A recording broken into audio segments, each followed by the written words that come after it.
नमस्कार, आप देख रहे हैं दुनियादारी टीवी। मैं जयपाल सिंह। आज हम बात करेंगे किसानों की, और उन किसानों की बात करेंगे जो लीग से हटकर खेती कर रहे हैं और काफ़ी मुनाफा कमा रहे हैं। सुधीर भाई नमस्कार। नमस्कार जी। तो आज आप अपने फार्म के बारे में बताइए कि आपका फार्म कहाँ पर है। मेरा नाम सुधीर कुमार है। मेरा फार्म गांव जुलानी खेड़ा डिस्ट्रिक्ट कैथल में है। तो हम चाहेंगे कि सुधीर भाई के फार्म के अंदर चलें और पूरी जानकारी इनसे लें। साथ सुधीर भाई, आप हमारे दर्शकों को ये बताइए कि आप जो अपने फार्म में गतिविधियां करती हैं, क्या क्या आपने काम किया है फार्म पे। मैंने फार्म पे 2016 से ये वेजिटेबल का काम शुरू किया था जी। मेरा उससे पहले आड़त का काम था और बिजनेस थे। तो मैंने स्टार्टिंग में 2016 में पहले नेट लगाया था। नेट लगाया था। हाँ, नेट लगा के उससे देखा कि बहुत अच्छा मतलब कि आउटपुट आया मेरा। जी नेट में करीब एक साल में 10 लाख रुपए 1 एकड़ से निकल आता है। जी। तो बहुत अच्छा रहा। उसके बाद मैंने फिर दूसरा नेट भी लगाया दूसरे एकड़ में भी। जी। तो मैं धीरे स्लो देखता रहा, अच्छा मुनाफा आता रहा। उसके बाद मैंने फिर अमरूद का बाग लगाया 4 एकड़ में। जी। उससे भी पर एकड़ से 2 से 2.5 लाख रुपए आउटपुट है साल में। आपका जो खेती करने का तरीका है, जो नेट हाउस से जो लगाए हैं आपने, अमरूद का बाग लगाया है, तो इसमें जो एक तो अपने जैसे आम खेती होती है और एक ऑर्गेनिक खेती होती है, उसमें से आप कौन सी पद्धति के अनुसार काम करते हो। चलो, ऑर्गेनिक तो हम नहीं बोल सकते, मतलब जीरो बजट खेती करते हैं। जीरो बजट खेती। हाँ, आपके सामने देखो ये देसी खाद है गाय का। दिखाओ एक बार जरा। ये गाय का देखो देसी खाद है। ये हर साल में 10 से 15 जो डंपर होते हैं वो डंपरों से मंगवाता हूँ गौशाला से। गौशाला से। हाँ जी, हाँ जी। प्योर गाय का गोबर है, इसी को डालता हूँ, इसका यूज करता हूँ। जी। तो नेट हाउस लगाया, जैसे कि दर्शक देख रहे हैं कि हम नेट हाउस के साथ खड़े हैं, तो नेट हाउस में आप कौन कौन सी वैरायटी लगाते हो, कौन सी फसल आपने इसके अंदर ली है और कैसा मुनाफा रहा। मैं इसके अंदर खीरे की फसल लेता हूँ, क्योंकि हमारे यहाँ जैसे शिमला मिर्च है, शिमला मिर्च की मार्केट नहीं है जी। टमाटर की भी मतलब बहुत दिक्कत है, तो खीरा ईजिली है। एक साल में 2 फसल लेते हैं इसमें। अप्रोक्सीमेटली अंदाजा साल में 10 लाख रुपए 1 एकड़ से आउटपुट आ जाती है, खर्चे निकाल के। तो इसमें जो काम करते हैं वर्कर आपके, उसमें क्या कॉस्ट रहती है कि काफ़ी खर्चा आता होगा, क्योंकि इसमें बहुत ही बारीक काम होता है। हाँ, साल के अंदर एक नेट के अंदर 4 लाख रुपए का खर्च है, सीड और लेबर का। जी। उसके बाद वो निकाल करके तो 10 लाख रुपए साल में निकल जाते हैं। तो जैसे सरकार की तरफ से आप की कोई मदद की गई हो या कोई आपको सब्सिडी वगैरह कुछ आपको मिला है कभी। हाँ, सरकार की मदद है। सरकार इसके ऊपर 65% सब्सिडी देती है नेट हाउस के ऊपर। जी। और अब जैसे ये 2016 में लगाया था, अभी मैंने इसकी रिपेयर कराई है दोबारा से, तो उसके ऊपर भी 70% सब्सिडी है गवर्नमेंट की रिप्लेसमेंट के ऊपर। मैं आपसे जानना चाहूँगा कि जैसे आप ये काम कर रहे हो, तो आपने जैसे सरकार की तरफ से जो ट्रेनिंग अवेलेबल करवाई जाती है, वो ट्रेनिंग कौन कौन सी ली है। वो मैंने लगभग सभी ट्रेनिंग ले रखी है। ट्रेनिंग में छोड़ता ही नहीं, कोई भी ट्रेनिंग आ जाओ मैं वही लेता हूँ, चाहे जैसे अपने दर्शकों को मैं ये बताना चाहता हूँ कि आपने कहाँ कहाँ से ट्रेनिंग ली है, तो थोड़ा सा बताएं आप एक बार। ट्रेनिंग वैसे हरियाणा के अंदर तो उचानी के अंदर है, ट्रेनिंग सेंटर है जी। वेजिटेबल के लिए। जी। और मैंने दिल्ली यूनिवर्सिटी से भी ली है। जी। तो मैंने लुधियाना से भी ली है। जी। ट्रेनिंग बहुत बार ले रखी है, ट्रेनिंग लेता रहता हूँ मैं। उन ट्रेनिंग्स के दौरान आप क्या आपकी रहती है कि क्या सीखने को मिलता है और क्या वहाँ से आप ज्ञान अर्जित करते हैं। तो वहाँ सीखने के लिए बहुत कुछ है। जैसे कुछ फार्मरों सीखते हैं, कुछ जो एक्सपर्ट होते हैं उनसे सीखते हैं। अभी मैं पीछे सिक्किम गया था जी। ऑर्गेनिक के पैटर्न पे, तो वहाँ मैंने बड़ा अच्छा लगा, बहुत कुछ सीखा वहाँ पे ऑर्गेनिक में। तो आपकी भी कोशिश रहती होगी ऑर्गेनिक प्रोडक्ट पैदा करें। कोशिश रहती है, लेकिन हमारा क्षेत्र ऐसा है कि आसपास जो लोग पेस्टिसाइड और फर्टिलाइज़र यूज करते हैं, तो उनकी वजह से हम ऑर्गेनिक नहीं रख सकते। लेकिन कोशिश रहती है कि हम जीरो बजट पे रखते हैं फसल। जी। तो अभी दिखाएंगे हम कि इनके अमरूद का जो बाग है, हम पहुंच चुके हैं सुधीर भाई के अमरूद के बाग में। तो सुधीर भाई, ये बताइए कि आपके जो ये बाग लगाया है, ये कौन सा बाग लगाया है। ये हिसार सफेदा लगाया अभी। इसमें क्या क्वालिटी है और इसका उत्पादन के बारे में थोड़ा बताएं। उत्पादन तो अभी इसको 4 साल ही हुए हैं। एक पौधे से करीब 60-70 किलो अमरूद उतर जाता है। क्या क्वालिटी है इसकी अमरूद में? क्वालिटी इसके में एक तो कीड़ा नहीं लगता, जी। दूसरी बात है ये टेस्ट बहुत है इसका, बहुत अच्छा टेस्ट है खाने और में? खाने में बहुत अच्छा है। फाइबर बहुत ज़्यादा है इसके अंदर और ये एक साल में करीब करीब 10 बिन्ने तक लगातार चलता है। ये इसको लगाने में आपकी कितनी कॉस्ट आई है और कितने पौधे लगाए हैं आपने 1 एकड़ में? 1 एकड़ में 165 पौधे लगाए हैं और लगाने की कॉस्ट तो 50 रुपये पर प्लाट है। तो उसका गवर्नमेंट भी देती है, उसके ऊपर सब्सिडी देती है। जैसे इसका मेंटेनेंस के लिए 3 साल के लिए जी। तो 12,000 रुपये पर एकड़ की सब्सिडी गवर्नमेंट देती है मेंटेनेंस की। तो सरकार की मदद से आपको जो सब्सिडी मिली है उसके बाद आपने इस बाग में क्या क्या सुधार किए हैं? इसका तो बस बाद में तो करना ही कुछ नहीं है। एक बार इसके अंदर NPK डालते हैं 12-32-16 जी। एक साल में, फरवरी के महीने में डालेंगे अभी जी। बस। और बाकी इसमें पानी लगाना होता है, कोई खर्चा नहीं है इसका। तो कोई खाद वगैरह जैसे? खाद बस ये गोबर organic? की खाद डालते हैं, जैसे गाय की खाद है ना, जी। तो देसी खाद डालते हैं। देसी खाद डालते हाँ जी, हैं। हाँ जी। तो प्योर ऑर्गेनिक है ये, इसको हम ऑर्गेनिक कह सकते हैं, प्योर ऑर्गेनिक। प्योर ऑर्गेनिक कह प्योर सकते हैं। ऑर्गेनिक, कोई स्प्रे नहीं है इसके अंदर, कोई मतलब कि पेस्टिसाइड का यूज ही नहीं, बिल्कुल 0%। 0% है। तो ये देखिए यहाँ पर किसान एक अलग तरह की थीम लेके चल रहे हैं, ऑर्गेनिक भी पैदा कर रहे हैं और साथ में बजट जो मुनाफे में दे वो खेती भी कर रहे हैं। तो अब हम चलते हैं नेट हाउस के अंदर और दिखाते हैं अपने दर्शकों को कि इन्होंने फसल किस प्रकार लगाई है। तो हम पहुंच चुके हैं नेट हाउस के अंदर। सुधीर भाई से जानने की कोशिश करेंगे जो खीरे की फसल लगाई है उसके बारे में हमारे दर्शकों को थोड़ी जानकारी दें, कि ताकि जो लोग देख रहे हैं उनको पता चले कि किस प्रकार से ये खेती करते हैं और क्या क्या इसमें विधियां अपनाई जाती हैं। तो बताइए भाई जी। इसके खेती तो इसके पहले सीड सोइंग करते हैं जी। फिर उससे मतलब कि पौधा तैयार होता है। जी। लगभग 3-4 दिन में पौधा बाहर निकल आता है। हम्म। फिर उसका बंधाई का काम चलता है, पूरा धागे पे बांधना पड़ता है, ऊपर से ऊपर चढ़ाना। जैसा कि मैं कैमरामैन को बोलूंगा कि ये दिखाया जाए कि ये धागे के ऊपर, ये धागे के ऊपर चढ़ती है बेल। ये बेल, ये देखिए यहाँ पर धागे के ऊपर इन्होंने चढ़ाई हुई है ये बेल। तो ये बेल धागे के ऊपर लोहे की तार बांध के और नीचे से बेल को ऐसे स्टैंडिंग में लिया जाता है। तो यहाँ पर मैं एक बात और पूछना चाहूँगा आपको, ये बहुत ही अलग से तरह का काम है, तो इसमें कितना लेबर लग जाता है? लेबर मेरे पास परमानेंट लेबर है, 6-7 लेबर है, लेडीज है, तो उनका परमानेंट काम है, परमानेंट चलता रहता है। तो इसका जो कॉस्ट है वो तो बढ़ जाता होगा इतने बारीक काम के साथ? कॉस्ट तो 1.5 लाख रुपए तो लेबर की कॉस्ट आती है, 50,000 रुपये का सीड आता है जी। 2 लाख रुपए कॉस्ट है एक फसल की। तो मैं दर्शकों को दिखाना चाहूँगा कि ये सुधीर भाई ने ये जो यहाँ पर इसको रखा हुआ है, अच्छी क्वालिटी है, शाइनिंग अच्छी आ रही है, बहुत ही बढ़िया खीरा है।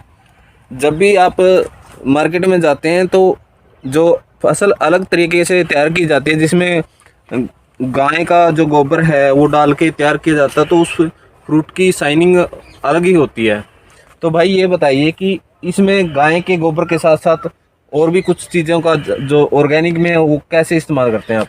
बस और तो डालते नहीं, एक DAP डालते हैं नीचे पहले बस, आप जब फसल की मतलब लस्सी वगैरह का स्प्रे भी कुछ कह रहे थे ये तो? हाँ, डीकम्पोजर यूज करते हैं, लस्सी का भी करते हैं जो ऑर्गेनिक होता है जो।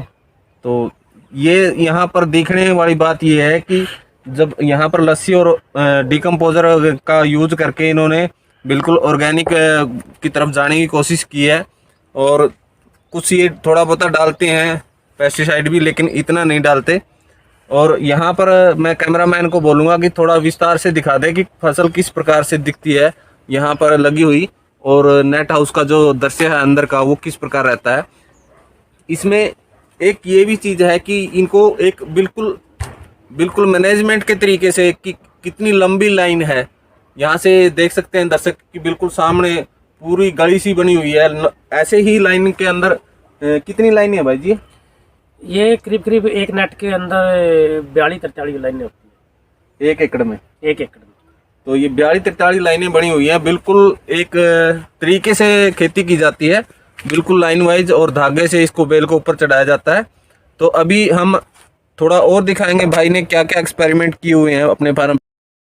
यहाँ पर जो ढेर लगा हुआ है ये गौशाला से मंगाया हुआ गाय का जो खाद है, गोबर से जो खाद बनता है वो है। तो इनसे जानते हैं कि इसको किस प्रकार मैनेज करते हैं। भाई जी थोड़ा बताएं इसके बारे में। इसको हम जैसे गौशाला से लाके यहाँ डाल लेते जी। हैं। अब जैसे फसल खत्म होगी, अगली फसल लगानी उससे पहले है ना, इसको अंदर ट्राली से अंदर डाल लेंगे जी। पूरे खेत के अंदर, फिर उसकी बाई करके फिर बिजाई करेंगे। तो यहाँ पर इसको सड़ाने के लिए आपने अभी डाला हुआ है? नहीं, ये तैयार है, बिल्कुल सड़ा हुआ है ये। अच्छा। ये 3-4 साल पुराना है। अच्छा जी। तो पुराना खाद आप तैयार करके उसको खेत के अंदर डालते हैं? हाँ जी, हाँ जी। उससे थोड़ा ये बताइए कि उससे क्या फायदा होता है जो ये पुराना खाद होता है? उससे ज़मीन की कार्बन शक्ति बढ़ जाती है और उससे फसल अच्छी होती है, तो ज़मीन में ताकत आती है। जी। जैसे हम घी खाते हैं ना, दूध पीते हैं जी। ऐसे ही ज़मीन के लिए घी और दूध है। तो ये पीछे जो दिख रहा है ड्रिप इरिगेशन का सिस्टम है, ये पाइप पड़ी हुई है, तो आपके पूरे फार्म पे ड्रिप इरिगेशन है, उसके बारे में थोड़ा और बताइए हमारे दर्शकों। मेरे 7.5 एकड़ है समेत नेट के, तो मैं पूरे 7.5 एकड़ में ड्रिप इरिगेशन है। क्यों, हमारे पानी की यहाँ शॉर्टेज है। पानी टैंक स्टोरेज के लिए टैंक बना रखे हैं, टैंक से पानी उठा के हम डालते हैं, उससे पानी की बचत होती है लगभग 80%। 80% पानी बच जाता है। अगर एक फसल में जितना पानी देते हैं तो उसका 80% बच जाता है। हाँ। तो इस पे भी कोई सरकार की तरफ से मदद है? बिल्कुल 100% हो गया अभी, पहले कम होती थी, अब तो 100 की 100% हो गई है सरकार की तरफ। भाई जी जो ये सोलर पैनल लगाया हुआ है आपने, उसके बारे में थोड़ा हमारे दर्शकों को बताइए। सोलर पैनल वैसे तो गवर्नमेंट सब्सिडी पे दे रही है, लेकिन इसमें थोड़ा सा मैं गवर्नमेंट की नेगेटिविटी बताता हूँ जी। मेरे पास ट्यूबवेल के 2 कनेक्शन है जी। तो ट्यूबवेल के कनेक्शन जो एग्रीकल्चर का ट्यूबवेल कनेक्शन है वो हम इस पे नहीं चला सकते। सरकार कहती है इसके ऊपर औद्योगिक कनेक्शन लो, तो इतना अफोर्ड नहीं कर सकते हम। तो फिर ये सोलर पैनल उसमें लगाया हुआ। तो ये कितने वाट का है? ये 5 किलोवाट का है। ये पूरे खेत में सिंचाई करने? हाँ, पूरे खेत में जैसे ड्रिप से कर देता है वैसे तो नहीं, फल्ड इरिगेशन तो नहीं होगा, लेकिन ड्रिप हमारे पास है, हमारा काम चल जाता है। अच्छा, ये सरकार की जो अभी सरकार की तरफ से इन्होंने जो सुविधाएं मिली है वो भी बता रहे हैं भाई, लेकिन सरकार की तरफ से जो नेगेटिव पॉइंट है वो भी बता रहे हैं कि 2 कनेक्शन होने के बावजूद भी इनको सोलर पैनल लेना पड़ा, और उस क्यों लेना पड़ा वो भी इन्होंने कारण बताया है। तो आइए चलते हैं, हम पहुंच चुके हैं तालाब के पास। भाई जी ने 2 तालाब बनाए हुए हैं, दोनों अलग अलग क्वालिटी के बनाए हुए हैं, तो उनसे जानकारी लेते हैं। भाई जी बताइए अपने तालाब के बारे में। तालाब पहले ये थोड़ा उधर चेहरा कर लीजिए जी। जो ये पक्के वाला तालाब है ये गवर्नमेंट की सब्सिडी से बना हुआ है, ये पहले बना था। और दूसरे वाला जो तालाब है वो मैंने अपने कॉस्ट से बनाया है। इसके अंदर हम नदी का पानी स्टोर करते हैं। क्यों, मैं 1 महीने में 1 ही हफ्ता चलती है नदी, तो उसका पानी स्टोर करके फिर ड्रिप से पूरा उठा करके पूरे खेत में डालते हैं। जो आप पानी स्टोर करते हैं वो ड्रिप इरिगेशन के द्वारा पूरे खेत में संभव है कि इतना हाँ, पानी पूरे से खेत काम में चल जाता है? चल जाता है काम, चल जाता है। चल जाता है। तो पूरी साल आप इसको पानी से भर के रखते हैं? हाँ, भर के रखते हैं, जब नदी आती है तभी भर लेते हैं इसको। इसका कोई नेगेटिव पॉइंट भी है जो आपने कि तालाब बनाया, कोई नेगेटिव पॉइंट है इसका? नहीं, कोई नेगेटिव नहीं है। ये तो जैसे ट्यूबवेल का पानी देते हैं तो उसमें फसल अच्छी नहीं होती जी। तो नदी के पानी से अच्छी होती है। यानी कि सब इसके पॉजिटिव पॉइंट ही हैं। हाँ, पॉजिटिव पॉइंट। तो हर किसान को इस चीज़ से भी कुछ सीखने को मिलता है कि आप जो नहर का पानी है उसको स्टोर करके और ड्रिप इरिगेशन के द्वारा आप पूरे खेत में सिंचाई कर सकते हो, और उस पर भी सरकार कुछ न कुछ सब्सिडी देती है। इसलिए किसानों को इस ओर बढ़ना चाहिए। अभी जो भाई ने एक पैक हाउस और बनाया है उसकी तरफ चलते हैं, और मैं बात करूंगा कि आइए मैं कैमरामैन को बोलूँगा कि हमारे साथ आएँ, तो थोड़ा ये दिखाएं कि यहाँ पे जो भाई ने पैक हाउस बनाया है उसके बारे में थोड़ा हमारे दर्शकों को बताइए। ये पैक हाउस ये भी गवर्नमेंट की स्कीम है, हॉर्टिकल्चर डिपार्टमेंट जी। हॉर्टिकल्चर इसके ऊपर सब्सिडी देता है करीब 2 लाख रुपए। और ये टोटल कॉस्ट कितने में बन जाता है? टोटल कॉस्ट 4 लाख रुपए। 4 लाख में बन जाता है। ये किस पर्पज से आपने बनाया है, क्या स्कीम है सरकार की? ये सरकार की स्कीम ऐसे है जैसे हम कोई भी फ्रूट्स वगैरह तोड़ते हैं, अगर हम मार्केट नहीं भेज सकते तो यहाँ स्टोर कर सकते हैं 1-2 दिन के लिए। 1-2 दिन के लिए स्टोर कर सकते हैं। तो अभी जो आपकी जैसे खीरे की फसल है वहाँ पे आपने रखी हुई थी ओपन में, तो वहाँ उसको यहाँ लेके आएंगे और यहाँ पैकिंग करेंगे? हाँ, यहाँ लेके आएंगे, यहाँ ग्रेडिंग करेंगे और उसके बाद फिर हम उसको पैकिंग करेंगे। फिर उसका वेट करके हम जी, मैं अपने किसान भाइयों से कहूँगा कि सुधीर भाई जो भी काम कर रहे हैं यहाँ पर बिल्कुल तकनीकी और जो जीरो बजट फार्मिंग है उसको सभी चीज़ों को मिलाकर है। और तो भाई यहाँ पर भाई ने एक लिखा हुआ है, कस्टम क्या लिखा हुआ है? Custom hiring centre. तो कस्टम हायरिंग सेंटर भी बनाया हुआ है इन्होंने।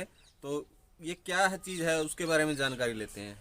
ये जो हमारा सीटू मैनेजमेंट है, जैसे हमारी ये जीरी कटने के बाद जो पराली पराली होती है ना, जी जो पराली हमारे फार्मर उसको जला देते हैं। जी, जलाने से धुआं होता है, वो वातावरण जो दूषित होता है। फाने बचते हैं हाँ, उसके। फाने बचते हैं, उसको जला देते हैं, उससे वातावरण दूषित होता है। हाँ उसके लिए ये इम्प्लीमेंट्स सरकार सब्सिडी पे दे रखा है, 80% सब्सिडी पे। जी तो इनको हम फार्मरों को देते हैं रेंट पे, किराए पे। जी।